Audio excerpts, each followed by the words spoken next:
Mia's mom, I noticed the lunches you pack for your daughter are quite fancy. Starting tomorrow, make an extra portion for my son. I'm not asking for a favor. I'll give you $10 a day. If you think about it, you'll make a decent profit by the end of the month. I looked at the message on my screen and felt nothing but disbelief. My daughter is an incredibly picky eater with severe allergies. Every ingredient I use is flown in from specific organic farms. A single meal cost me over $500 to prepare. And now, someone wanted to buy it for $10? I replied directly in the group, no. I didn't expect Mia to come home from preschool the next day crying. She told me a classmate had snatched her lunchbox and the teacher called her selfish for not sharing. Fine. Since you want to play dirty, don't blame me for ending your career. I stared at the constant notifications popping up in the parent group and almost laughed out of sheer anger. The person messaging me had a profile picture of her and her son. Her display name was Braxton's mom. Seeing that I hadn't replied immediately, she sent several more messages in a row. Mia's mom, are you there? My Braxton hasn't had much of an appetite lately, but he really liked the look of Mia's lunch. It's not like it's a big deal. You're already cooking anyway, so making a bit more won't hurt. $10 a day is a lot. You can get a meal at a fast food joint for that. I know being a single mom isn't easy, so just take it as extra grocery money. The condescending tone of her messages made my skin crawl. I have no idea where she got the idea that I'm a struggling single mother. I do drop off and pick up Mia alone, and I usually dress in casual, comfortable clothes. She probably saw my simple leggings and oversized hoodies and thought I was an easy target. Mia was born with multiple food sensitivities and a very delicate stomach. I personally oversee every aspect of her diet. Her ingredients come from a private farm. A single cut of A5 Wagyu beef costs over $100, not to mention the hand-picked organic microgreens. $10? That wouldn't even cover the cost of the bento box I pack it in. I didn't feel like wasting my breath, so I typed a short response. I'm busy, and my daughter's meals are very expensive. $10 won't cover it. I thought a firm rejection would shut her up. Instead, she sent a long voice note to the group. Oh, come on, Mia's mom. We're all parents in the same class. What's wrong with helping each other out? It's just a few pieces of meat and some vegetables. How much could it possibly be worth? You're acting like you're serving gold on a plate. Plus, why feed a girl such expensive food? She's just going to grow up and get married anyway. My Braxton is a boy. He needs the nutrition to grow. You really lack perspective. The heat rose in my chest as I listened to her voice. I couldn't believe I was hearing such backward, sexist garbage in this day and age. I was about to go off on her when the head teacher, Mrs. Higgins, suddenly jumped into the conversation. Mia's mom, Braxton's mom, is just thinking about the kids. Our school always encourages the children to practice the spirit of sharing. Since Braxton likes Mia's food, maybe you could put in a little extra effort. It would help the children bond, wouldn't it? I looked at the teacher's biased message and my expression went cold. I had just moved Mia to this elite private preschool, thinking the high tuition meant a better environment. I didn't realize the teachers were just as bad. I ignored the rest of the messages and tossed my phone aside. Let them say whatever they want. There was no way in hell I was cooking for that brat. The next afternoon, I went to pick Mia up from school. As soon as I reached the classroom door, I saw Mia standing alone in a corner.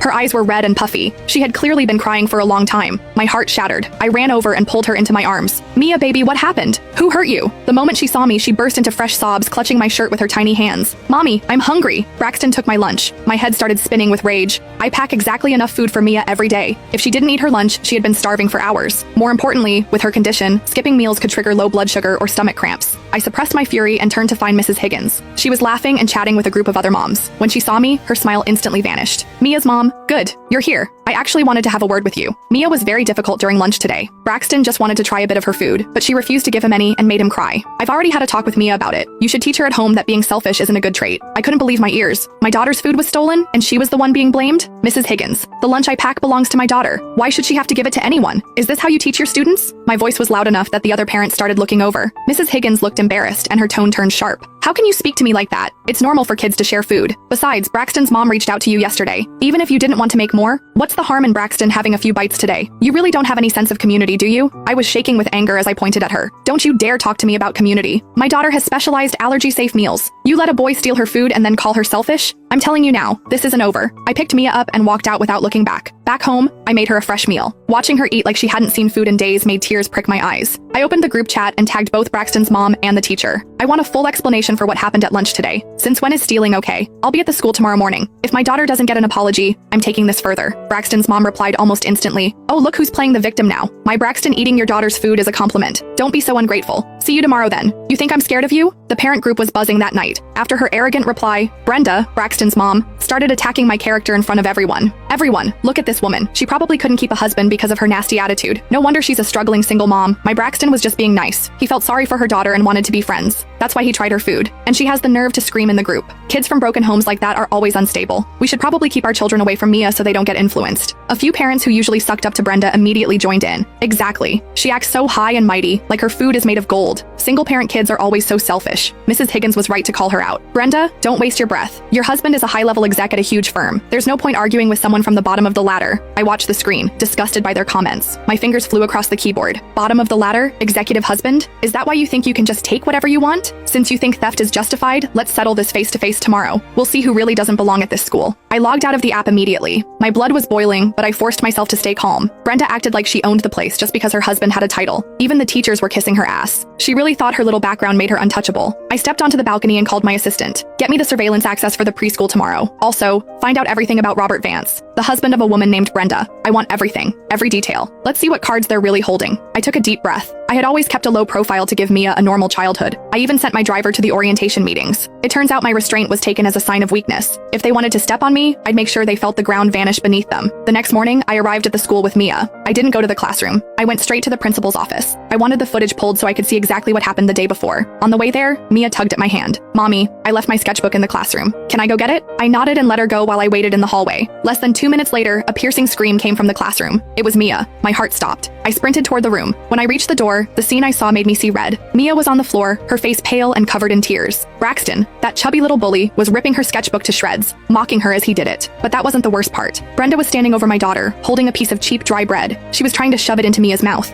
Eat it! You little brat! You like protecting your food so much? I'll give you something to chew on. My Braxton likes your things, and that's a privilege for you. How dare you hide from him? Mia was gagging and coughing. The dry crumbs were making her choke, her face turning a dangerous shade of red. As Mia struggled to get away, Brenda stepped on my daughter's tiny hand with her stiletto heel. She began to grind it into the floor. Ah! Mia screamed in agony. In that second, every ounce of my sanity snapped. I charged into the room like a hurricane, kicking a nearby desk out of my way with a deafening crash. I grabbed Brenda by her hair and slammed her against the wall. Before she could blink, I delivered a stinging slap across her face. Smack! I put every bit of my strength into it. Brenda's head snapped back and blood began to leak from the corner of her mouth. I didn't stop. I slapped her again on the other cheek. You dare touch my daughter, I'll kill you. I was screaming, my eyes likely glowing with pure rage. Brenda finally snapped out of her shock. She began to shriek like a banshee, clawing at me. You bitch! Do you have any idea who my husband is? She grabbed a glass cup from a desk and hurled it at my head. I ducked, and the glass shattered against the wall. Brenda picked up a large, jagged shard of glass and pointed it at me. Her eyes were full of venom. My husband is Robert Vance, the regional director at Sterling Capital. You're dead. I'm going to make sure you never work in this city again. Just then, Mrs. Higgins and several security guards burst into the room. Mrs. Higgins saw the chaos and immediately pointed her finger at me. Mia's mom, are you insane? How dare you get violent in this school? Guards, grab her. If anything happens to Braxton's mom, you won't be able to afford the lawsuit. The guards began to close in on me. Brenda held the glass shard, a twisted, triumphant smirk growing on her face. Scared now? Too late. I'm going to make you and your daughter crawl and lick my boots. I pulled Mia close, shielding her. My gaze was cold enough to freeze the room. I ignored the guards and knelt down, gently taking Mia's hand in mine. There was a deep, purple indentation on her soft skin from the heel of the shoe. It was already swelling. Mia was trembling, biting her lip to keep from crying, her eyes filled with terror. The sight felt like a knife twisting in my chest. I stood up and swept my cold gaze over the teacher and the guards.